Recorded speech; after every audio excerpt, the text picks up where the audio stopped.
all of you with us today. Across the globe, the teachings of the Baha'i faith brought to us more than 150 years ago by His Holiness Baha'u'llah, its founder, and whose name in Arabic means the glory of God.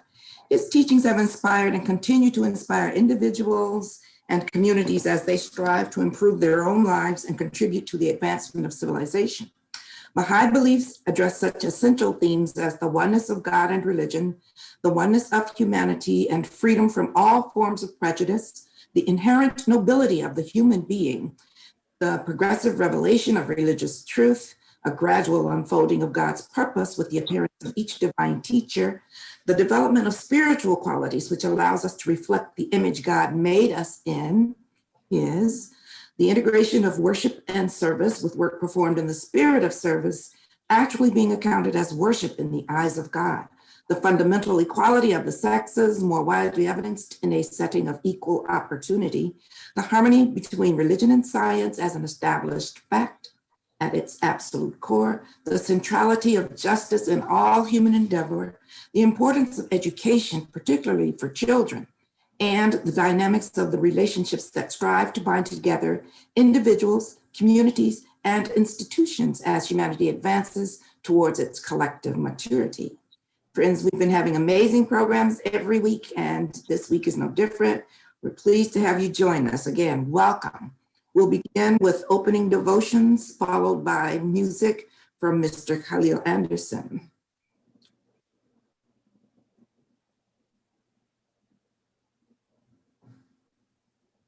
Devotions.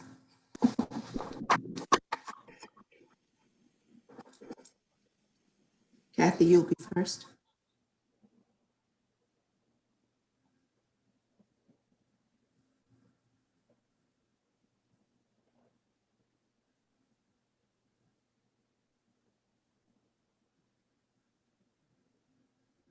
You, unmute yourself, Kathy. Lord, provide for the speedy growth of the tree of thy divine unity.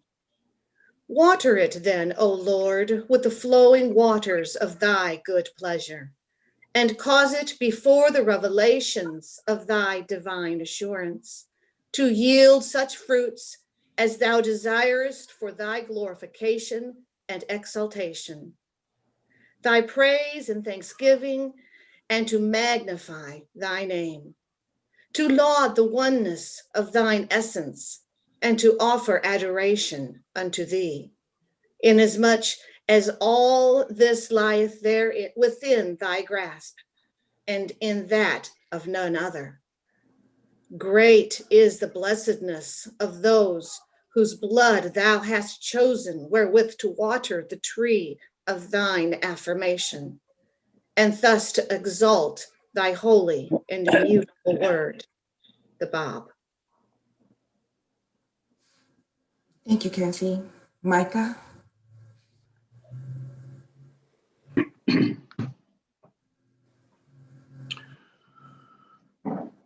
Ordain for me, O my Lord, and for those who believe in thee, that which is deemed best for us in thine estimation, as set forth in the Mother Book. For within the grasp of thy hand, thou holdest the determined measure of all things. Thy goodly gifts are unceasingly showered upon such as cherish thy love, and the wondrous tokens of thy heavenly bounties are amply bestowed on all those who recognize thy divine unity. We commit unto thy care whatsoever thou hast destined for us, and implore thee to grant us all the good that thy knowledge embraceth. Protect me, O my Lord, from every evil that thine omniscience perceiveth, inasmuch as there is no power nor strength, but in thee no triumph is forthcoming save from thy presence, and it is thine alone to command. Whatever God hath willed hath been, and that which he hath not willed shall not be. There is no power nor strength except in God, the most exalted, the most mighty.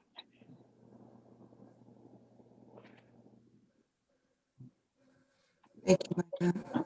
Nazanin.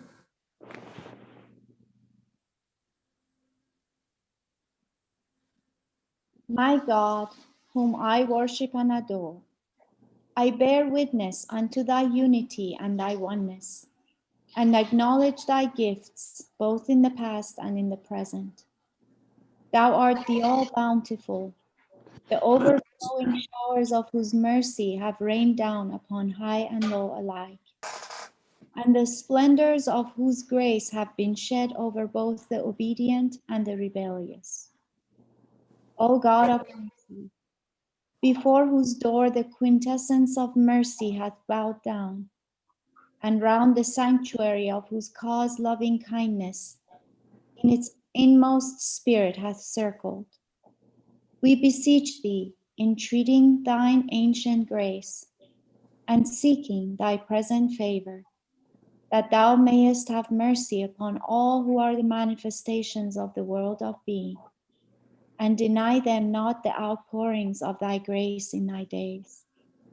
All are but poor and needy, and thou verily art the all-possessing, the all-subduing, the all-powerful. Baha'u'llah. Thank you, Nazanin.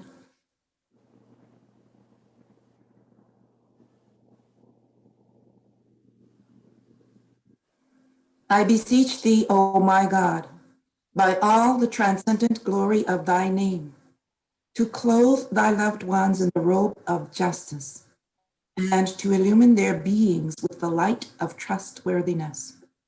Thou art the one that hath power to do as he pleaseth, and who holdeth within his grasp the reins of all things, visible and invisible.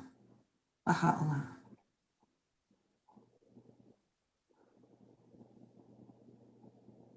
Kathy?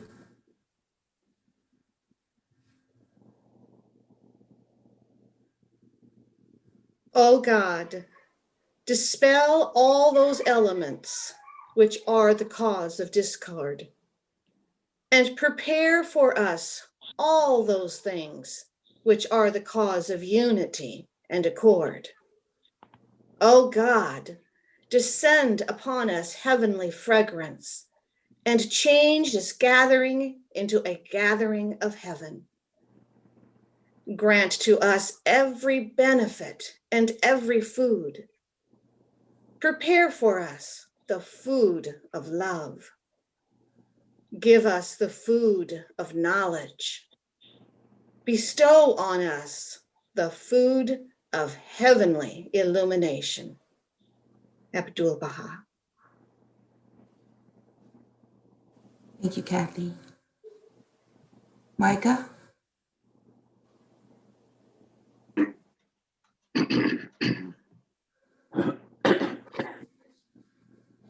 All men have proceeded from God, and unto him shall all return. All shall appear before him for judgment. He is the Lord of the day of resurrection, of regeneration, and of reckoning. And his revealed word is the balance. True death is realized when a person dieth to himself at the time of his revelation, in such wise that he seeketh not except him. True resurrection from the sepulchre's means to be quickened in conformity with his will through the power of his utterance. Paradise is attainment of his good pleasure, and everlasting hellfire is his judgment through justice. The day he revealeth himself is resurrection day, which shall last as long as he ordaineth, everything belongeth unto him and is fashioned by him. All besides him are his creatures. The Baha'i. Thank you, Micah. Nazanin?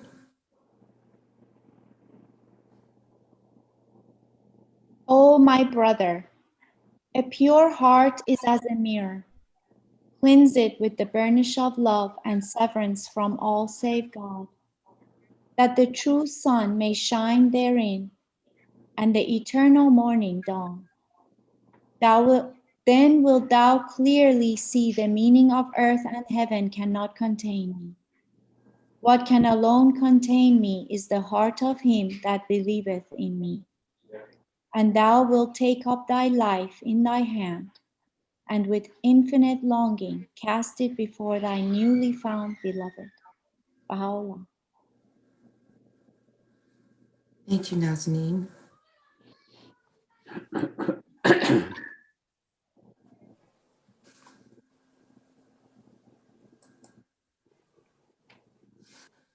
The great question appertaining to humanity is religion. The first condition is that man must intelligently investigate its foundations. The second condition is that he must admit and acknowledge the oneness of the world of humanity. By this means, the attainment of true fellowship among mankind is assured, and the alienation of races and individuals is prevented. All must be considered the servants of God. All must recognize God as the one kind protector and creator. In proportion to the acknowledgement of the oneness and solidarity of mankind, fellowship is possible. Misunderstandings will be removed and reality become apparent. Then will the light of reality shine forth. And when reality illumines the world, the happiness of humankind will become a verity. Man must spiritually perceive that religion has been intended by God to be the means of grace, the source of life, and cause of agreement. If it becomes the cause of discord, enmity, and hatred, it is better that man should be without it. For in its teachings, we seek the spirit of charity and love to bind the hearts of man together. If, on the contrary, we find it alienates and embitters human hearts, we are justified in casting it aside. Therefore, when man, through sincere investigation, discovers the fundamental reality of religion, his former prejudices disappear, and his new condition of enlightenment is conducive to the development of the world of humanity.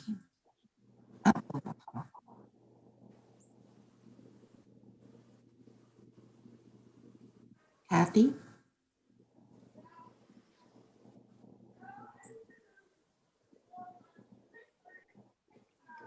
The creative energies mysteriously generated by the first stirrings of the embryonic world order of Baha'u'llah have, as soon as released within a nation destined to become its cradle and champion, endowed that nation with the worthiness and invested it with the powers and capacities and equipped it spiritually to play the part foreshadowed in these prophetic words.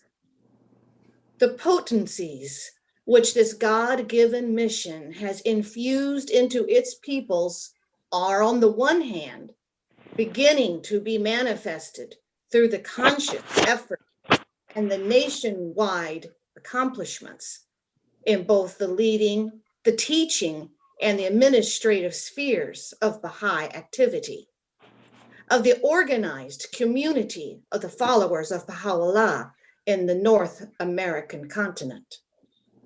These same potencies, apart from, yet collateral with these efforts and accomplishments, are on the one hand insensibly shaping under the impact of the world political and economic forces for the destiny of that nation, and are influencing the lives and actions of both its government and its people. Shoghi Effendi. Thank you, Kathy.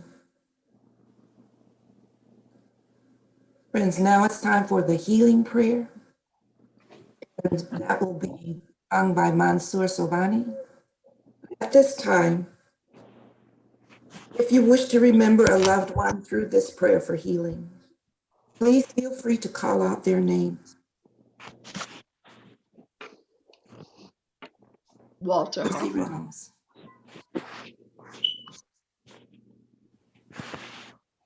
Bradley Ayana.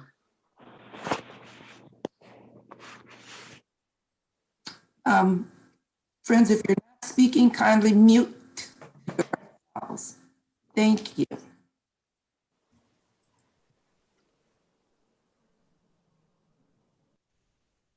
I have a list of 10. I don't mention them all.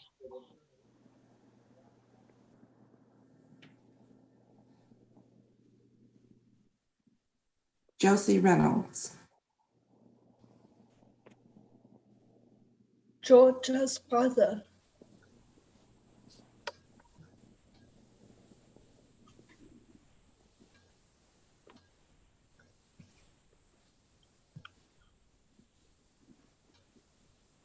Mansour.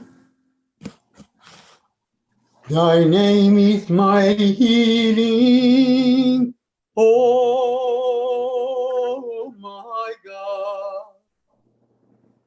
And remembrance of thee is my remedy.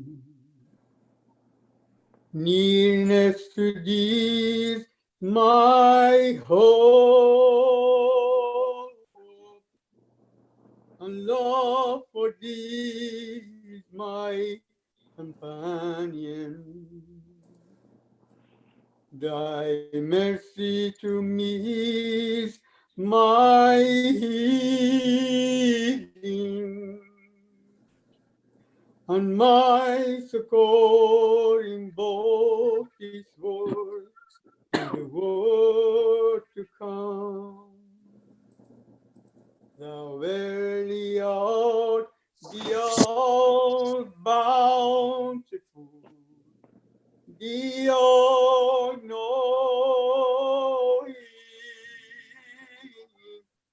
the all wise,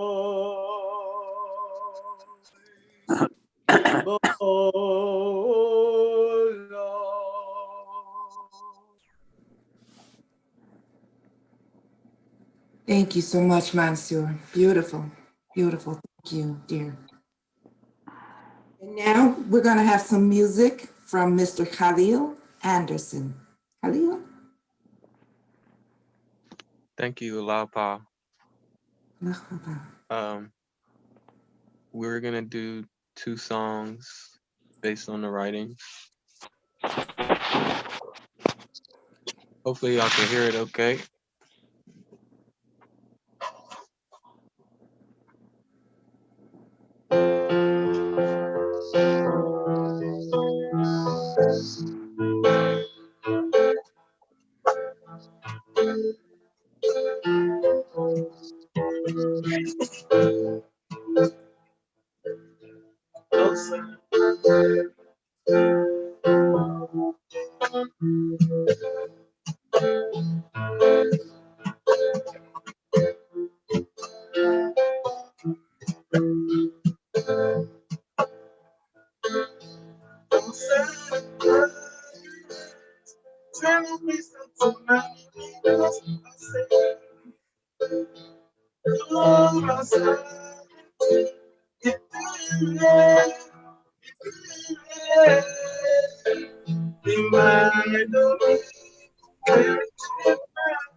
If thou searchest the universe evermore, if thou searchest the universe evermore, if thou searchest the universe evermore,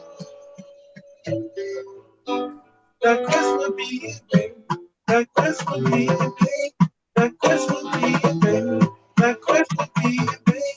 That quest will be in vain. That quest will be in vain.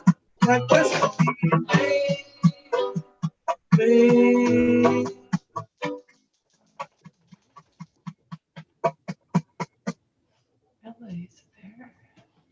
Oh, Santa, utterance, turn your face into my new weakness. I'll say, for my sovereignty, you did it, you did it. In my domain, perisheth not. If thou seekest another thing, yeah. If thou seekest another than me,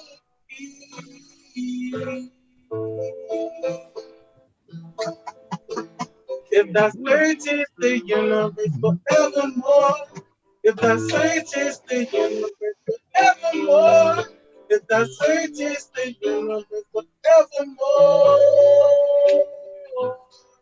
that quest will be in vain. That quest will be in vain.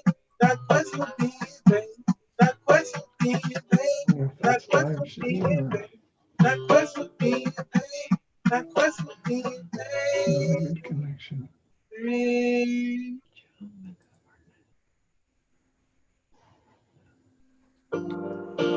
Beautiful, thank you. She's out drunk. Maybe that's. Detachment as the sun. Oh my God. Detachment as the sun. But the heart, it can shine. It went to the light of covetousness itself. Of covetousness itself. Who is in the light of understanding? Will surely detach himself from the world in the vanities thereof. Detach himself from the vanities. Oh no, the music is over when this world in this cloudless blue. They not this world in this cloudless blue. She starts talking again.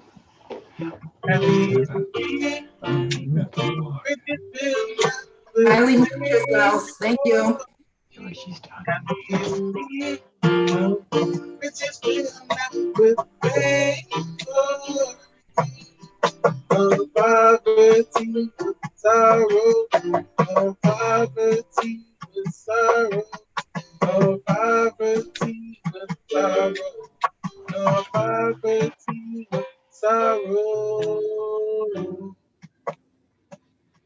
As the sun, attachment, as the sun.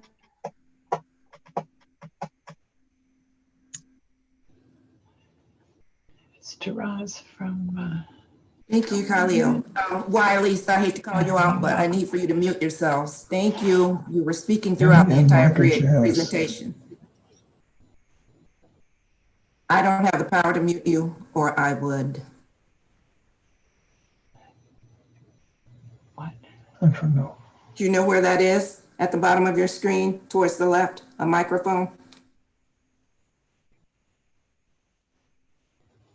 If you scroll your cursor in that area, it should pop up, and just click it so that there's an X, a line through it.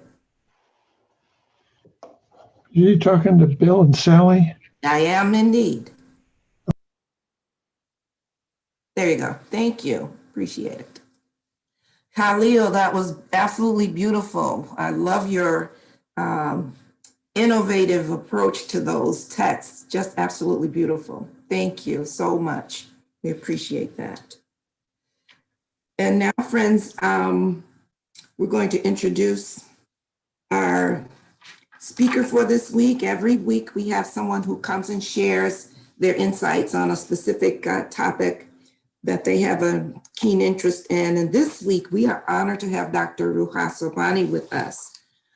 Dr. Sobhani was born in Iran and lived on 4 continents. She earned a Bachelor of Science degree in education, Bachelor of Science degrees in education and psychology while studying poetry and theater.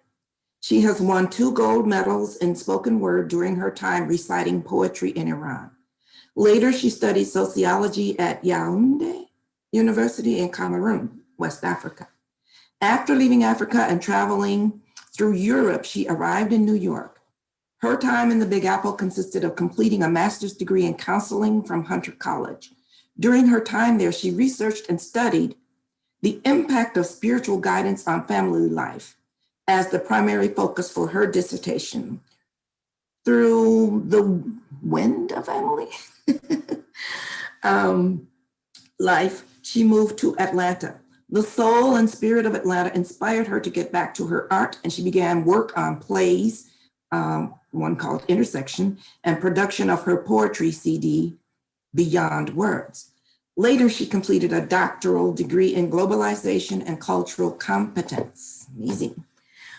Her cultural competence and awareness arose out of the New World Order, which provisions and encourages global engagement, initiatives, exchange, and studies, as well as global dialogue, enabling participants to not only exchange ideas, but also to exchange cultural values, which will serve them well in facing the challenges of living a globalized life.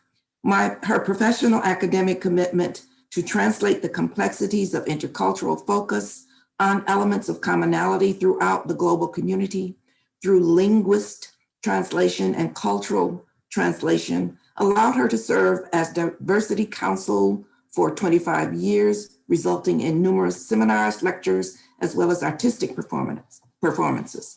Her doctoral dissertation, How Global Education Fosters Global Identity, led to 4 additional articles on global interdependence, global technology, global human rights, and global justice.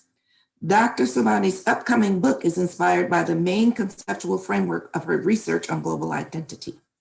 We are pleased to have her share with us this morning on the following topic, constructive resilience. So friends, please welcome Dr. Sobhani. I'm going to share an image that she asked us to share. I don't know if you can see it there. It's a little small. Let's see if we can make it bigger. I guess that's it for making it bigger. Hopefully you can see it. Can you see that image? She's on mute. This is not the whole image, but we can stop sharing. I love to see the faces. Maybe we can send the complete images at the end. There was 3 images that I wanted you to focus. Anyway, good morning, everyone. Still morning. Greetings to all. Delighted to be here. I try to look at every one of your beautiful faces, and so happy to see many of you. Those they turned their video off. It gives the speaker such an energy to see everyone, but I totally understand because I hide behind my video and camera many times. So totally understand. All right, kind of a complex concepts and little time. The topic is constructive resilience. This topic has come to, for many of us, kind of existence in terms of irrelevancy to the Baha'i faith at the beginning of the Iran Revolution. However, we know this term have been used in psychology, in engineering, in earthquakes, in many different areas that the terminology have been used. Today, my focus would be on its relevancy on the event when the Baha'is we face social unrest or political oppressions, how do we use this concept based on the guidance that we have received from our supreme body, Universal House of Justice? First, let me explain the two words, constructive. I use this word in the context of destructive, constructive and destructive. And I'm reading for you some of the explanation of this.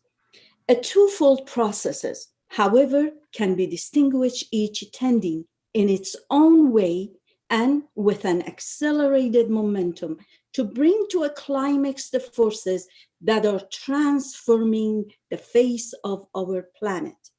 The first, means constructive, is essentially an integrating process, while the second is fundamentally disruptive.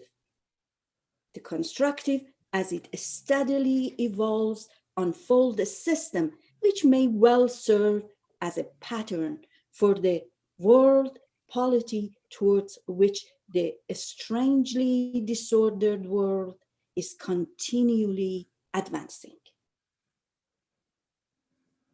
While the other, as its disintegrating influences tends to tear down with the increasing violence. The constructive process stands associated with the nascent faith of Baha'u'llah, prophet founder of the Baha'i faith, and is the harbinger of the new world order that faith must ere long establish. The destructive forces that characterize the other should be identified with the civilization that has refused to answer to the expectation of the new age and is consequently falling into chaos and decline. And I know many of you have observed this chaos. Resilience is the capacity to recover quickly from, or sometimes prolonged, difficulties, tough periods. Although the word resilience have been challenged by university courses and scholars and psychologists, they put different factors to resilience. For example, having a purpose, making a purpose, problem-solving ability, taking care of yourself, maintaining positive outlook, social supports, many other factors that can build what we call resilience. However, resilience is what gives people the psychological strength to cope with the stress and hardship. It is a mental reservoir for some people to tap on. And we see that the people who truly have this capacity developed and tap on have an ability to survive, to challenge, to confront the difficulties, or sometimes catastrophical one, beautifully. So now we put them together. Constructive resilience. So it is a process that when we deal with oppressed situations, unrest situations, challenging situations. In the relevance of this talk, I would like to start with how this terminology came to existence for many of us. Iran Revolution, 1979, when the born from teaching and studying at the, by the way, the focus of this talk is not the events of revolution, but the attitude that has been taken towards it.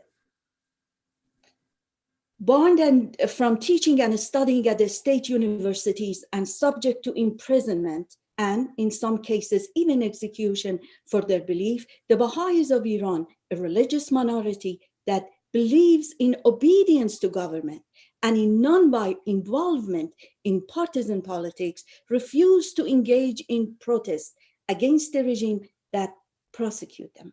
Instead, the community has developed a novel response to the persecution suffering constructive resilience, a non-adversarial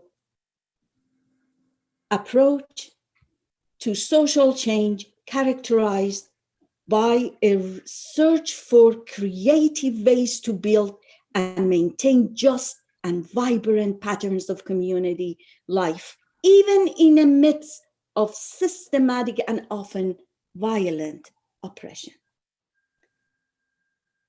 Some of the scholars and writers have took notice to this approach of the Baha'i faith. For example, Michael Carberg in Peace and Change published an article in 2010, and in his abstract, he says, against the backdrop of dramatic struggles for social change in the 20th century, characterized by nonviolent opposition and civil disobedience, the Baha'i community of Iran has pursued a distinctively non-adversarial approach to social change under condition of violent oppression. This non-adversarial model has received little attention to the literature. And he says that he wishes by his article he put some light on that. I invite you to read that article, and I'd be happy to provide more reference to that. However, they have recognized as a methodology an effective way to deal with oppression. Massachusetts University, Mark Kazemzadeh did a qualitative study on the constructive resilience of the Baha'is on Iran. Consistent with the Baha'i approach to conflict resolution, constructive resilience, the Baha'i have remained non-confrontational, non-oppositional, resilient in response to persecution, and have acted in constructive manner. Results also shown that in contrast to the wide range of persecution that Baha'is receive from the government. Berkeley Center on June 2007, Nagar and Alex Vedovi, they published a series readings on that. They also mentioned that this type of involvement is not only was exercised in Iran, but we can see that brilliantly in the women's movement, especially oppression against women in Afghanistan, the Baha'is in Yemen, and other parts of the world. They say, amidst conversation about violent extremism and radicalization, a distinctive voice breaks through the din. The generations. Women have been at the forefront of advocacy for peace and have long shown a unique willingness and capacity to bring together rival groups in search of common ground. In the women-led peace efforts of recent years, advocates have been successfully in convincing diverse actors and creating conditions for consensus to be rebuilt by engaging those whom society have written off, calling for reconciliation, dialogue, cultural sensitivity to build social cohesion. And this movement have been going on for years. They mention the constructive resilience. These lessons resonate with an approach that has been termed constructive resilience, used initially to describe the response of the Baha'i community of Iran in facing oppression and working for social change. This approach has wider applicability. Constructive resilience broadens the option available to community affected by violence beyond the traditional responses, protests, open confrontations. It implies an active and purposeful mode of responding to oppression.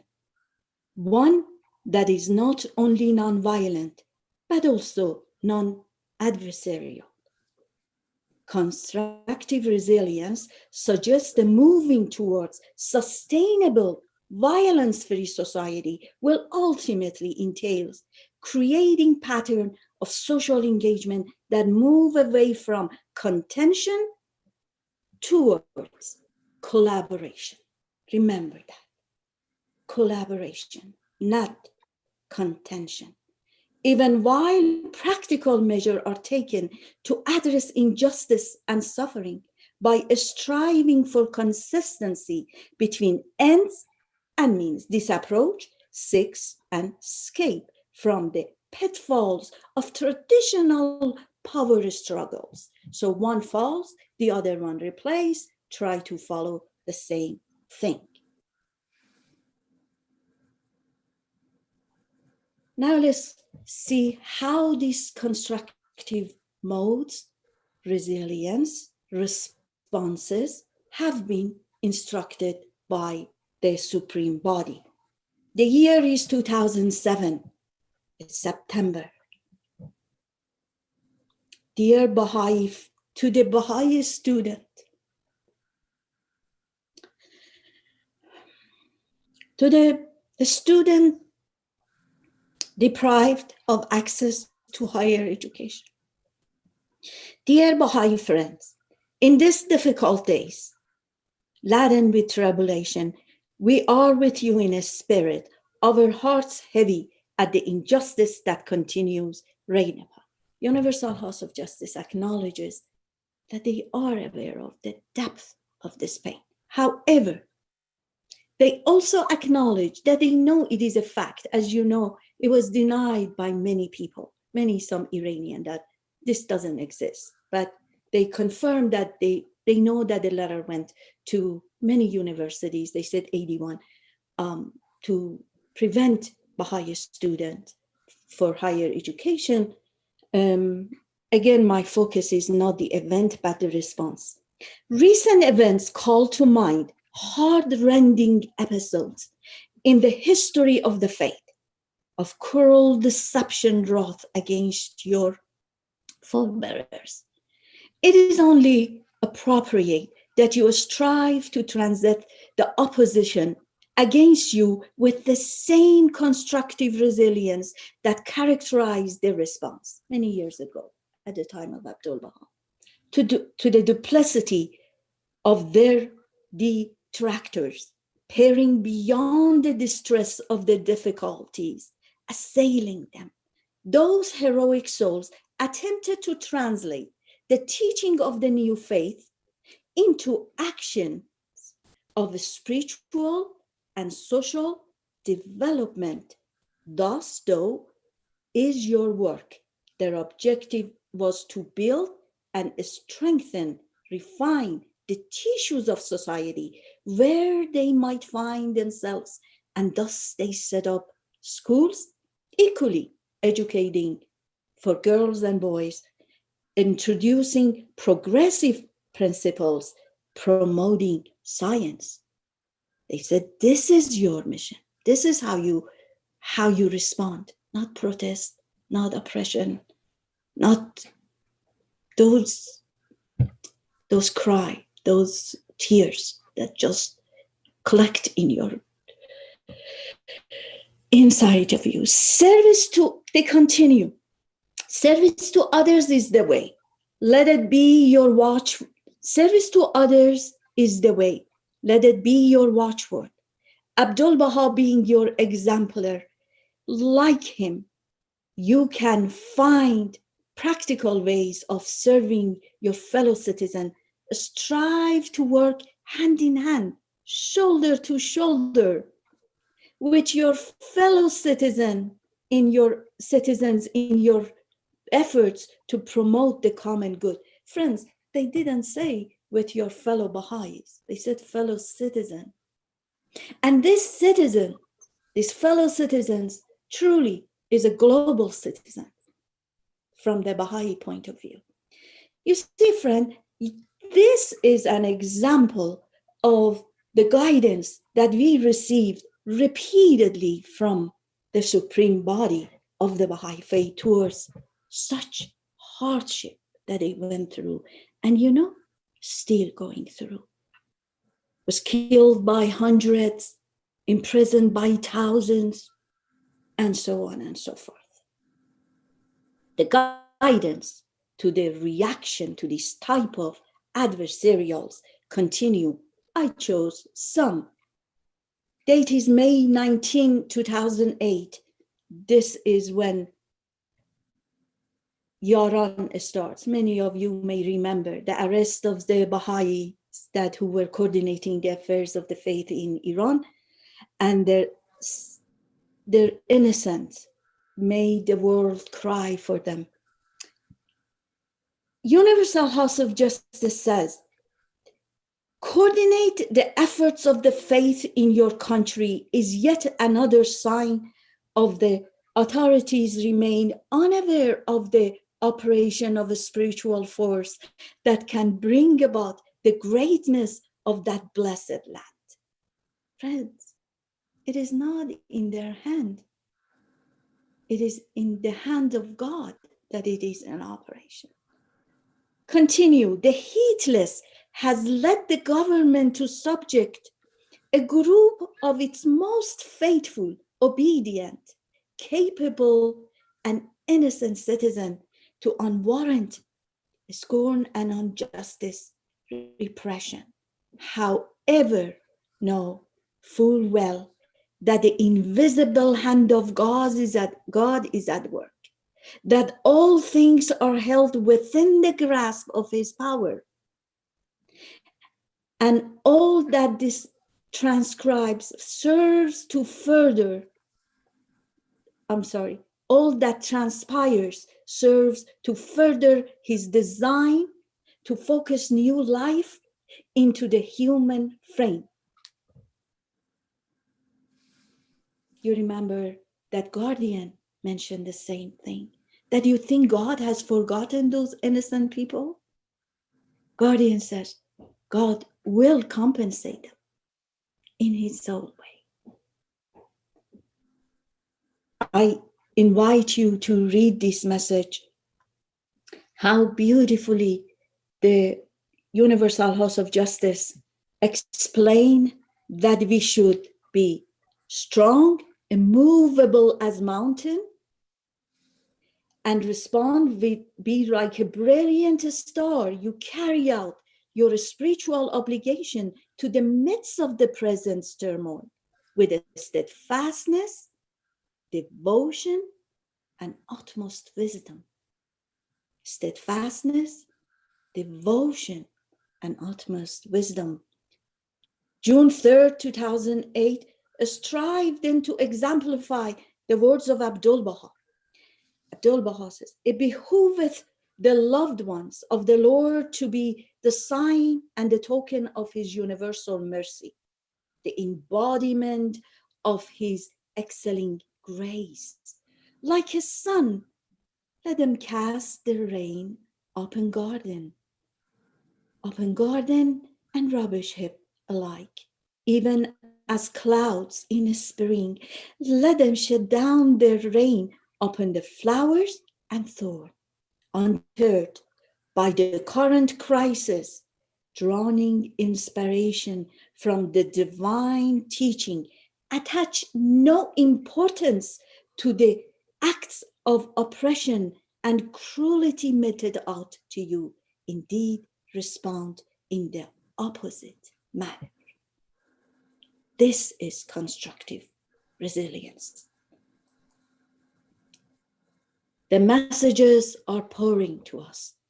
July 28, 2008, the light that had ever illumined your path is the principle of the oneness of mankind, the pivot around which revolves all of the teachings of Baha'u'llah.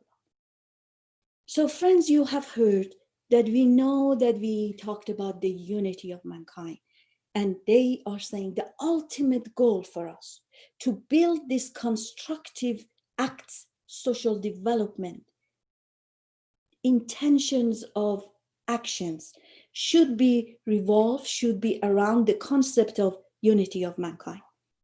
You know, Baha'u'llah addressed the ruler, the monarchs, and the kings of the world from 1868 to 1870. Issued some letter and messages to some of them. Each message has its own relevancy with the conditions of the time and the character of that ruler. One that stands in this regard, stand up to us, is the message that he wrote to the Queen Victoria, the ruler at the time for British, United Kingdom.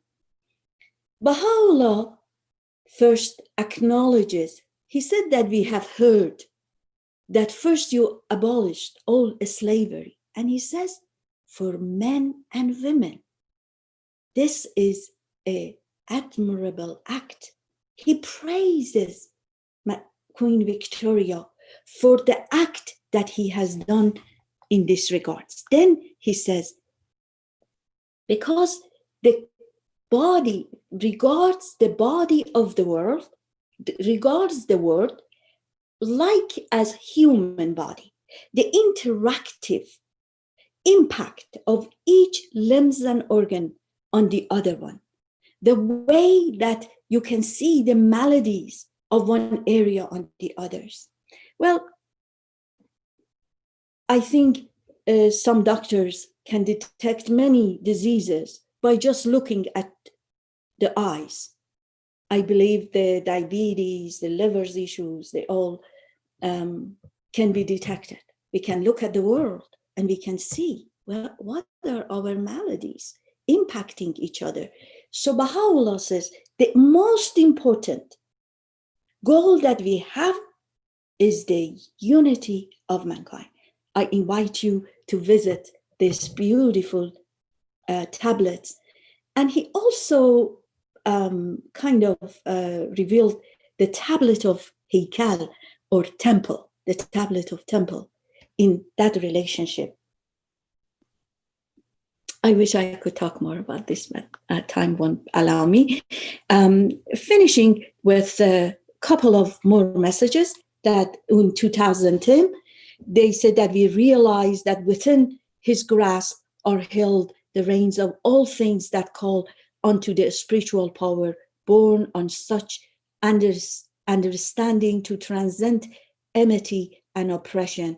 And again, they advise us to be firm, to be strong, but focus on the good of the common good for the whole world.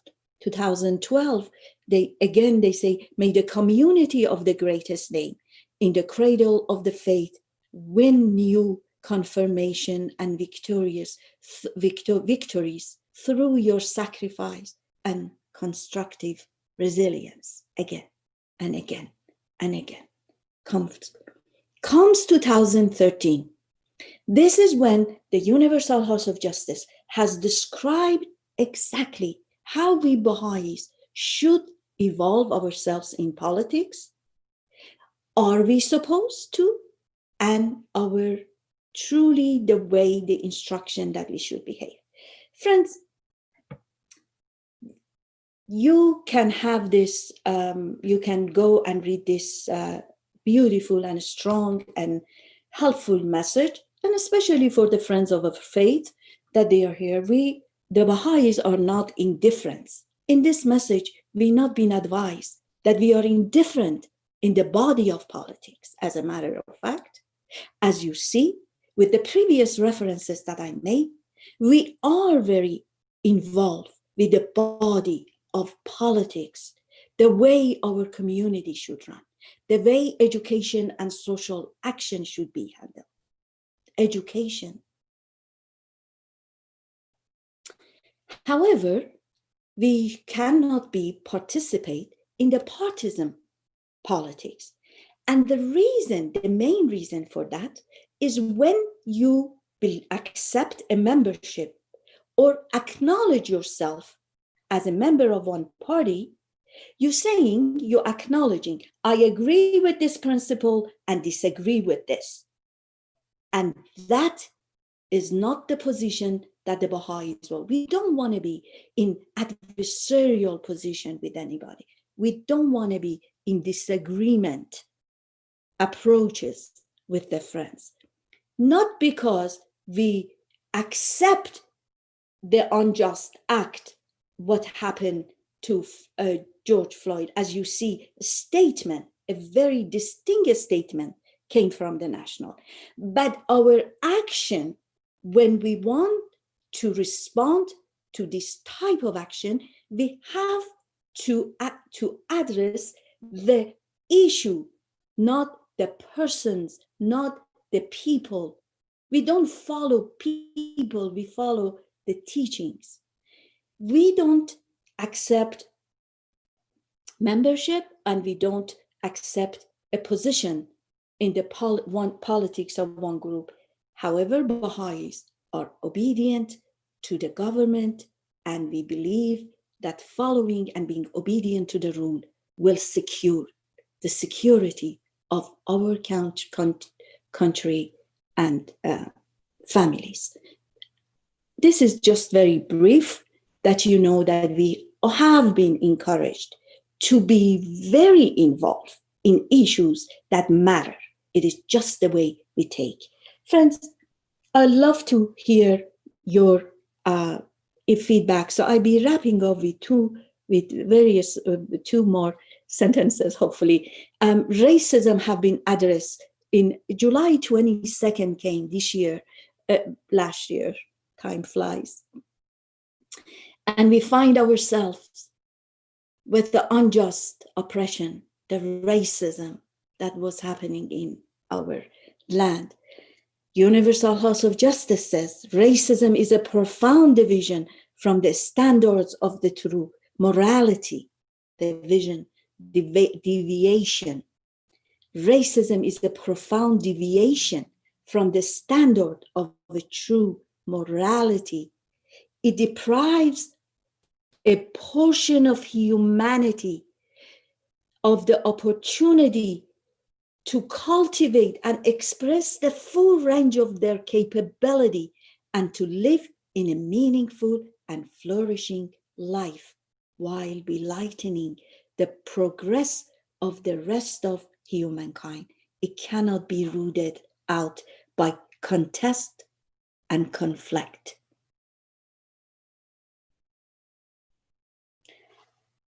I want to tell you a couple of short examples before I end. When there are many stories, many actions that we can take to follow this type of action. Some they go build social economics, some they start a movement, some they start classes. Everybody serves differently. However, there was a man in Iran that they at the revolution, at the times many years ago, they took his shop. He had a little shop, sells things, provides some means for his family. They closed it like many others. They didn't let them work. This man for 3 years went and paid his rent to the landlord. And the landlord, who wasn't the boss, he went to him and he says, "You guys barely have food to eat. People are helping you. Why are you keeping giving me this money?"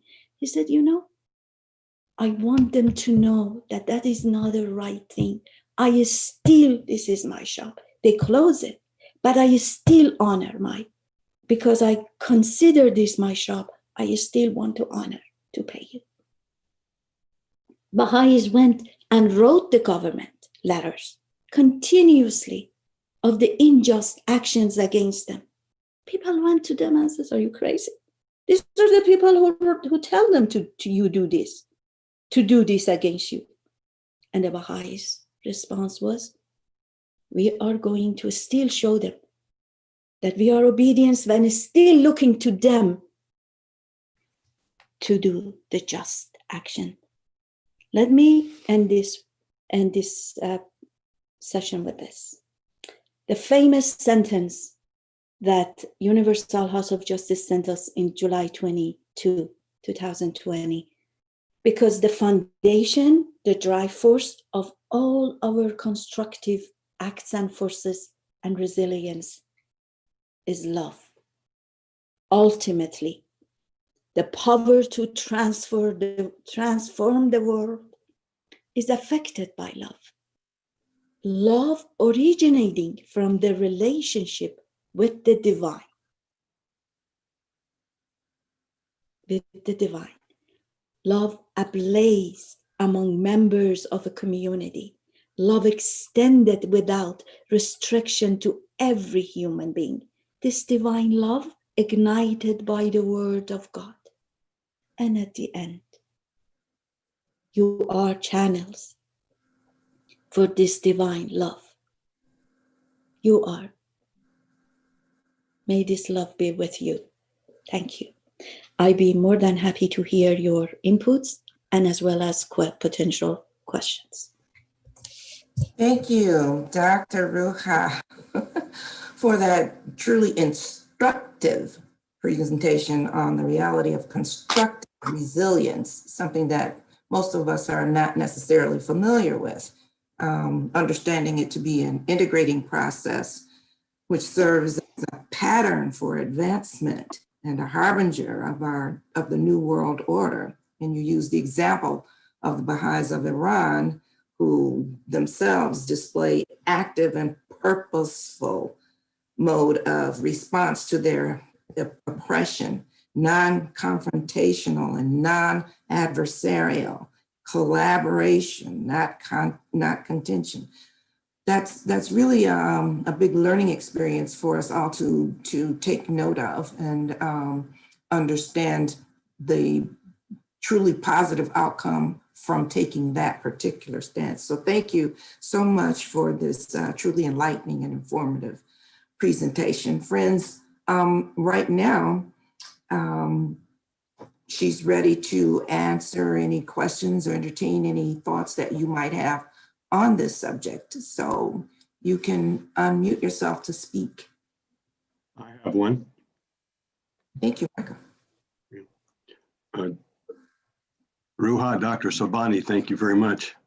I really appreciate the way you wove the letters into that. It was very beautifully done. And to this question, you may have to say, Micah, I need further study to answer it, but I would be grateful if you would take a shot at it just first pass. Would you care to make any comparisons between constructive resilience as a methodology and the nonviolent approach endorsed by Mahatma Gandhi and then adopted by Dr. King, as well as if you observe any noteworthy differences? Yes. First, let me acknowledge, I see some of the chats and the questions in the chat, so I haven't read all of them, but I'm trying. However, Micah, I believe that there are fundamental commonality in a sense that we should truly deny the approach and not even consider the disregards to morality. The guiding principles for our action should be love, preservations of human dignity, justice towards the unity of mankind. We do know that those, I don't know, the movement, and I'm familiar with both, had a commonality in terms of non-violence, good natures, but there are some differences like associations with the political aspects of it and inspirational other elements came. Other countries try to inspire and dominate the political arena at that time. So our motives is not political gain. Our motives is not that the Baha'is be the presidents or the House of Representatives or how to distribute the money in the country. in that regard, I feel Baha'u'llah's principles is more focused on humanity. However, there are beautiful movement and gestures that was presented to humanity and still are by those and some Buddhist principles. I was educating myself 2 months ago on those, and truly it's just inspiring, as well as many holy books. I want to give other people a chance. I'd be happy to have a further dialogue with you on that. Thank you.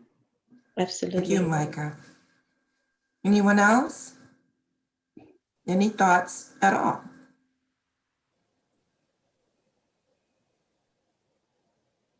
And it can simply be praise. Thank you. Thank you to the chats. I'm very grateful. Messages. Appreciate that. Yes, some of you ask if I can have further explanation on those. Absolutely, we can entertain that in terms of how do we learn. Friends, the issue for us is not only how to revisit the history, but it is take lesson from them. We know that still these persecutions are continuing, right? However, the continuation of that does not mean that our efforts towards education, you know, that is the universities, underground universities in Iran, have been consistently focused on education of the youth, Baha'i youth. Do you know more than 90 universities in the world are working with them and allowing them to further, when they upon their departure from Iran, they go and enroll in their universities, Canada and others in higher education. So the movement has many results. Timing is in his hand. There was something came on chat. And feel free to say it. It is easier. Dear Lua, how Yes. you're a longtime friend of mine. I was Joan Hampton McGovern. Hi, dear heart. Of course, of course. I would like to know, because you have such a worldly view and worldly intelligence, how do the Baha'is of a place like Russia, how are they able to influence and teach and move their country into a more unified position? Are they able to?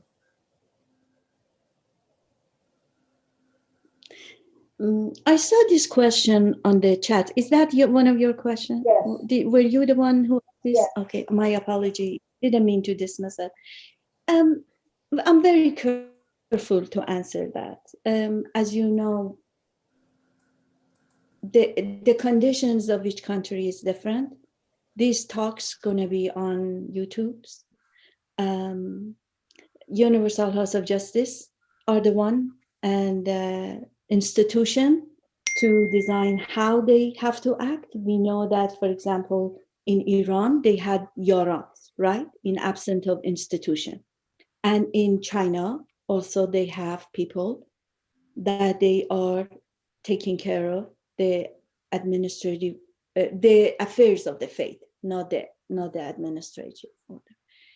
And it is in their hand. I do not have the knowledge to know what is internally is being done, nor I like to comment, because I don't want to misrepresent any facts. I understand. However, you mentioned something else in your question. You said Baghdad. I mentioned Yemen, Egypt many years ago. Remember the friends of the Assembly of Egypt, the many friends, they were in prison.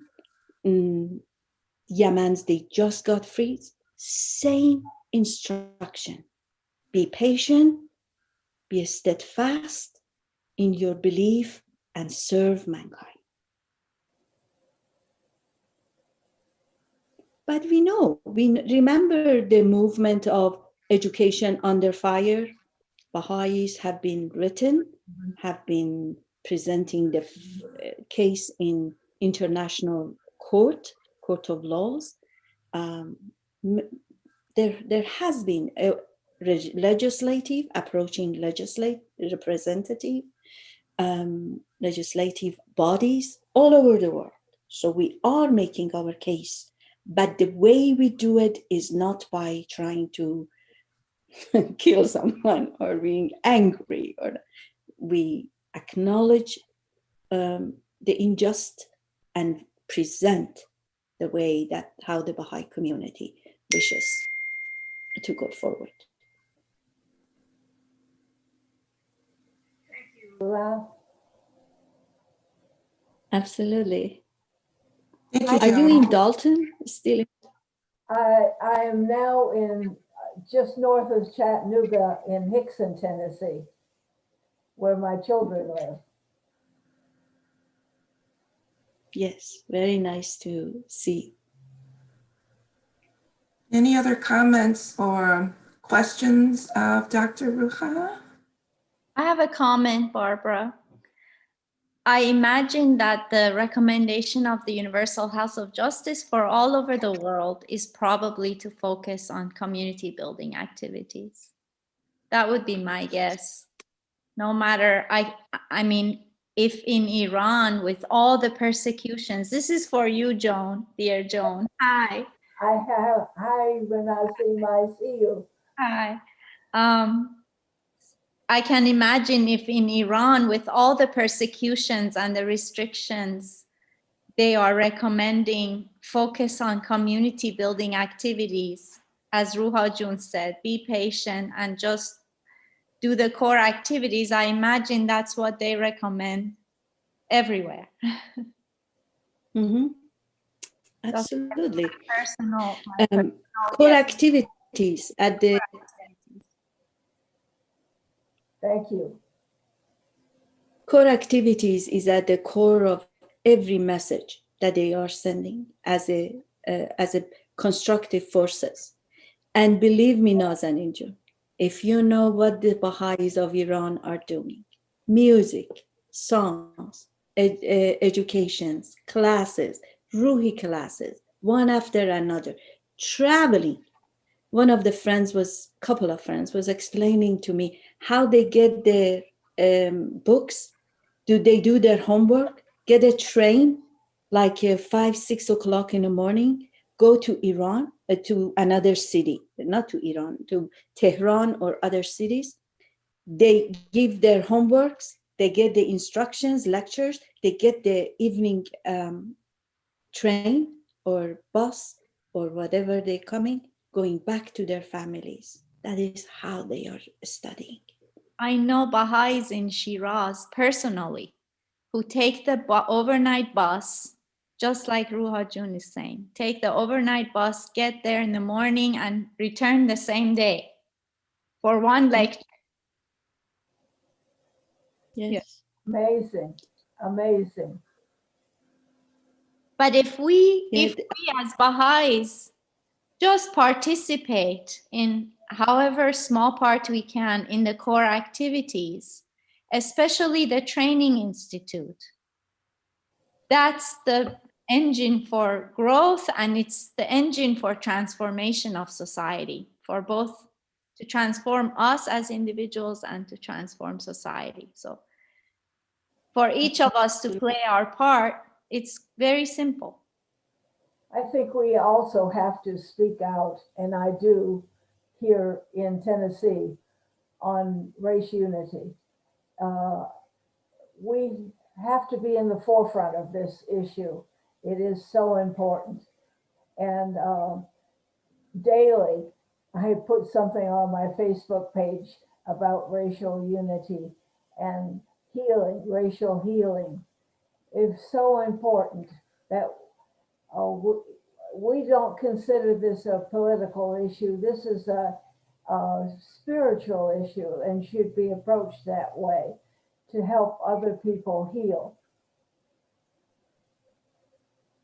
Very good. Beautiful. Yeah. Be active in this type of event. I think I encourage the interaction between the Baha'i members or institutions with the so-called the friends of the faith. We have all of them are the friends of the faith. The churches, the organizations. We should go serve them. We should be there with the social actions are involved. The line we have to be mindful is our intention, our focus is on those constructive forces, community building, capacity development, core activities in a sense that we have the same knowledge to advance the society.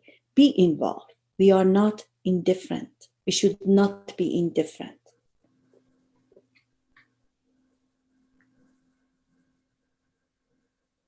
Thank you all for your questions and comments. Are there any more? We do have a little more time since Ruha ended early.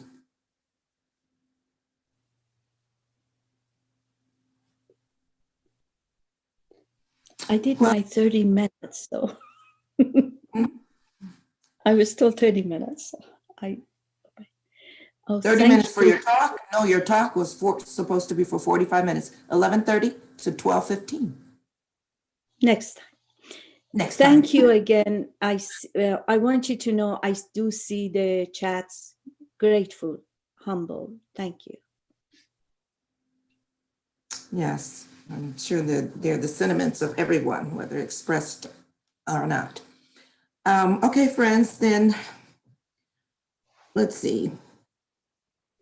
Well, at this time, we'd like to welcome any guests that we might have in our presence, whether it's your first, second, third, or many-th time being with us, whether you are visiting from out of town or have recently returned to the area for a spell. Introduce yourselves and let us know how you happen to be with us today.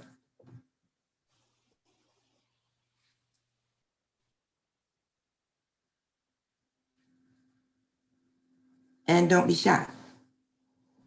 Hi, my name is Jennifer Giorgino. I am new to the Baha'i faith, learning and on book 4. Oh, wonderful. Welcome. And that's an excellent start. Thank you. Twin manifestations. Wonderful. Glad you were able to join us today. Hopefully Welcome, Jennifer. Appreciate you. Ruha is my teacher. Ruha is your student. She's my teacher. Wonderful. Thank you. Anyone else here today that's not normally here? It's my first time too. I came to hear Ruha speak. Wonderful. See, she's a magnet, spiritual magnet. Absolutely. Thank you. Welcome. We're happy you were here today. My honor, Nazanit. I'm pleased that you were able to participate in our devotionals as well. Yeah, everybody go have lunch on me. You hear me? Can you hear me? Yes. Yes, this is my first time visiting for Sunday morning service. And I too came here to hear Ruha speak. We love her. I'm from Hall County. She's from Roswell. But we're together on a nucleus and plus older friends than that. So her presentation was wonderful and I appreciate all that y'all do. And this was a wonderful presentation today. Thank you so much for sharing that with us. Welcome. We are happy you're here. You can Thank you, Carol. In future. That's wonderful. Tara? Yes. I see Taras. Unmute. Taros, you Unmute. need to unmute yourself. We can't hear you. Taros, unmute yourself. I hear you, but not sure. We hear you now. We can hear you now. Okay, good. What I wanted to say was, of course, I've known Ruha and the Motlaks since they came to Atlanta, and in a sense, maybe as a older brother or cousin, very proud of Ruha and her accomplishments. But I also wanted to say that there's also Bijan Motlak, and maybe you can ask him. Somehow Bijan hides in the background, but when it comes to the spirit of the faith and writings of Baha'u'llah and the history, and one of these, for many years, I actually attended some of Bijan's classes, some in Farsi, some in English, but anyhow, maybe through Ruha, y'all can invite Bijan to give a talk, and he'll give a difference. But the other question, the other kind of dilemma in my mind, George Floyd was mentioned. Now, I remember several speakers ago, Robert Henderson spoke, and I think that, he tried to explain this whole situation from perspective of Blacks. And I think we need to be careful. Iran is one thing, and of course, racial problems another thing. But I think, to really understand, the feelings of the Black community. Now, whenever we had the included meetings at the Baha'i Unity Center, I go around and many of the,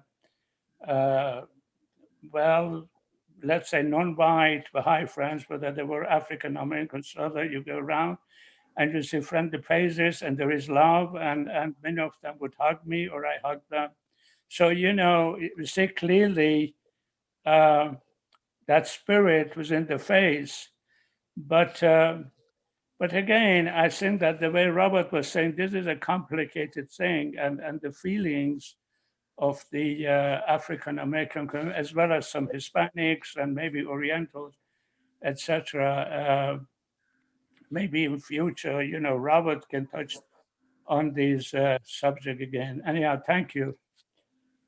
Thank you, And you are correct. It is a different thing, but just from my point of view, if you recall, I only put that in the context of the statements of the National Spiritual Assembly. I did not offer any comparison or even addressing the issue, but the statements that sometimes, even though we go for the issue as whole, there has been occasions such as this that our institution will address those through the channels that they think. But thank you for your recommendation and comments. Appreciate that. Thank you. Anyone else? I want you to know I read the rest of the chats. Thank you, those of you that send it personally. Grateful, humble, thank you. I want to say a special thank to Ruha June. She's my tutor for 8.3. And thank you. I'm talking from Charlotte, North Carolina. Love you. Love you too. Thank you, Zohajun. Thank you for attending. Appreciate that. Thank you. Of course. Thank you. Anyone else?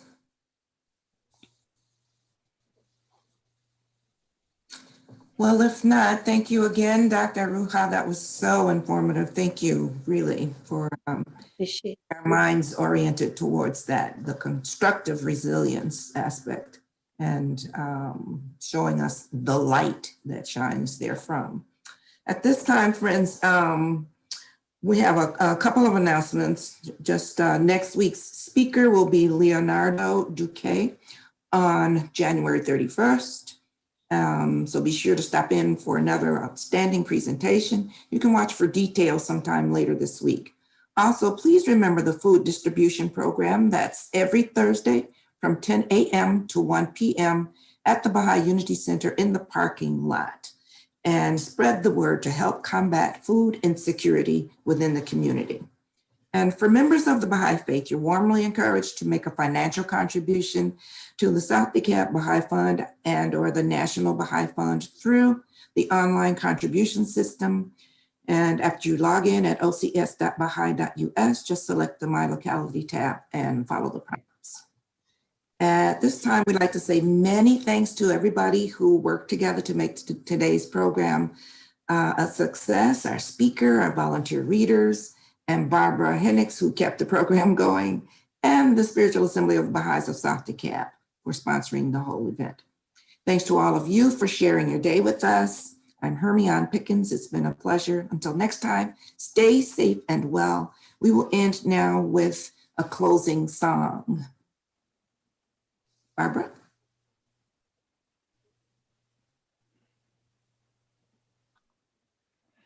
It would be the closing prayer too, Hermione. Oh, okay. So I didn't know. I thought that that was in lieu of it. Are you doing the song and then the prayer to end? Yes, it's going to be both. Okay, but is the prayer last since I'll be reading it? The prayers first. Oh, okay. All right.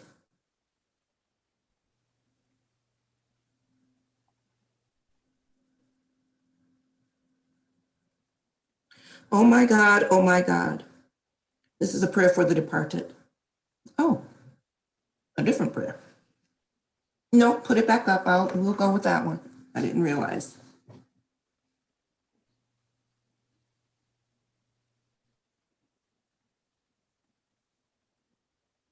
Glory be to thee, O Lord my God.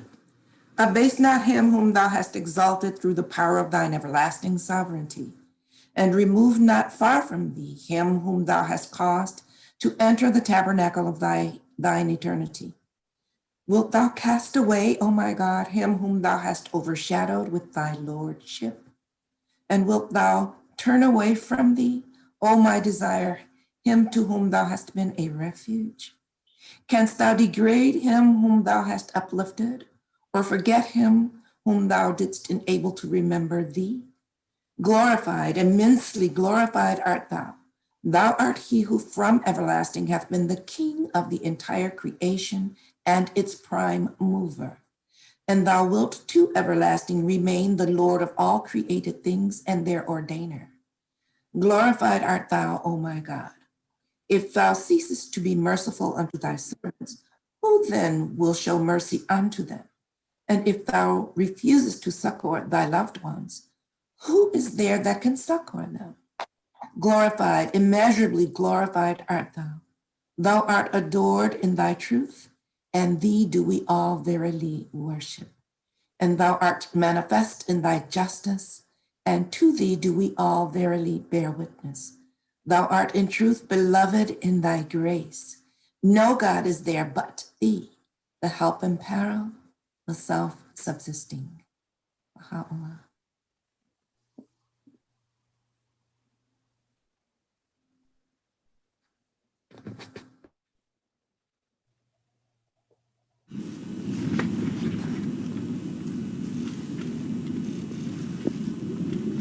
I heard there was a secret chord that David played and it pleased the Lord.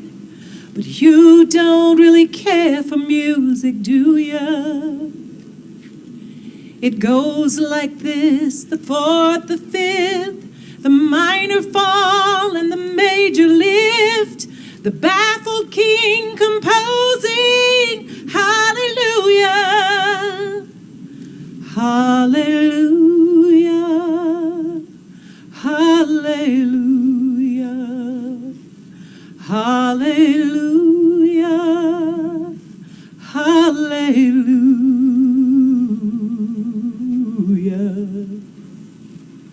I know that that there's a God above, and all I've ever learned from love is how to shoot at someone who outdrew you. It's not a cry you hear at night. It's not someone who's seen the light. It's a cold and it's a broken hallelujah. Hallelujah. Hallelujah. Hallelujah. Hallelujah.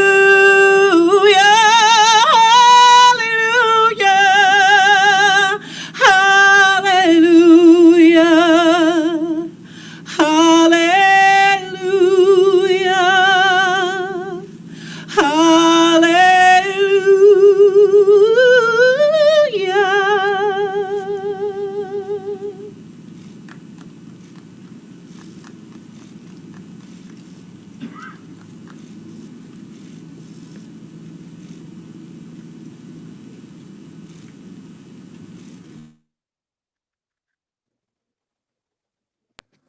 Thank you all for coming. We appreciate you so much. Thank you, Dr. Ruha. Hopefully we'll see you all again next week. Have a wonderful week. Stay safe and be well. Thank you, Hermione. Aloha. Aloha. You do, Ruha. Thank you, Aloha. Ruha. Thanks, Hermie. You're welcome. See you next time.